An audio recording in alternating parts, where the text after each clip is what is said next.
42 দিন পর জুনিয়র চিকিৎসকরা কাজে ফিরলেন, তবে আংশিক কর্মবিরতি চলবে। আজ থেকে জরুরি পরিষেবায় যোগ দিলেন জুনিয়র চিকিৎসকরা। পাশাপাশি আন্দোলন চলবে বলে জানিয়েছেন তারা। আরজি করে তরুণী চিকিৎসককে ধর্ষণ খুনের ঘটনার প্রতিবাদে 1.5 মাসেরও বেশি সময় ধরে কর্মবিরতি চালাচ্ছিলেন জুনিয়র চিকিৎসকরা। পাশাপাশি পথে নেমে প্রতিবাদে সামিল হন তারা। 5 দফা দাবিতে স্বাস্থ্য ভবনের সামনে অবস্থানে বসেন তারা। কলকাতা পুলিশ কমিশনার বিনীত গোয়েলের অপসারণের দাবিতে লালবাজার অভিযানও করেন জুনিয়র ডাক্তাররা।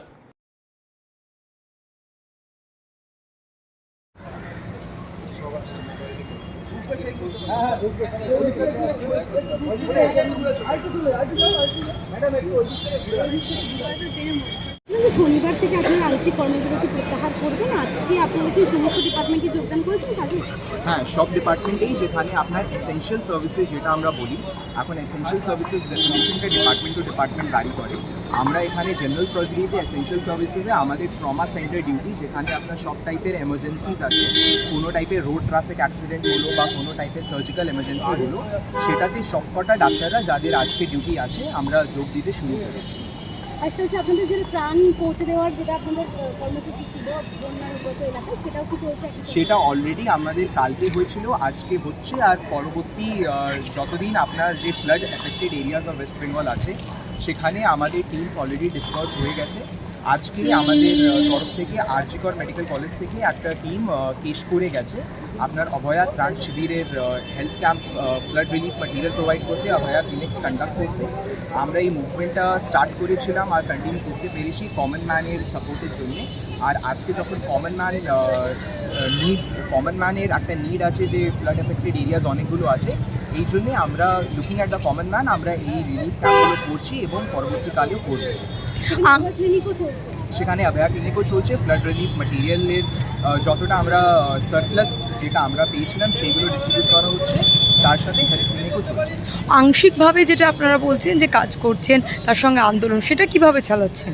সেটা আমরা যেহেতু এখন পার্শিয়াল সিজওয়ার্কে আছি, প্লাস আমরা কন্টিনিউয়াস আমাদের মধ্যে ডিফারেন্ট অভয়া ক্লিনিক্সগুলো করছি, সেটা দিয়েই আমরা, আর প্লাস আমাদের যে আন্দোলন মঞ্চটা আছে সেখান থেকে different types of convention, rally marches, কালকে রাতেও একটা মশাল মিছিল হয়েছে, ওই দিয়ে আমরা আমাদের মুভমেন্টটাকে কন্টিনিউ করে রাখছি। এবং সামনের সপ্তাহে কয়েকটা ইভেন্টগুলো প্ল্যান্ড আছে, সেই ইভেন্টগুলো দিয়ে আমরা আমাদের আন্দোলনটা চালিয়ে রাখবো। তার সাথেই এমার্জেন্সি আর এসেনশিয়াল সার্ভিসেস সবকটাই রিজিউম করবো। প্রিন্সিপালের সঙ্গে একটা মিটিং রয়েছে, সেটা কি নিয়ে হবে?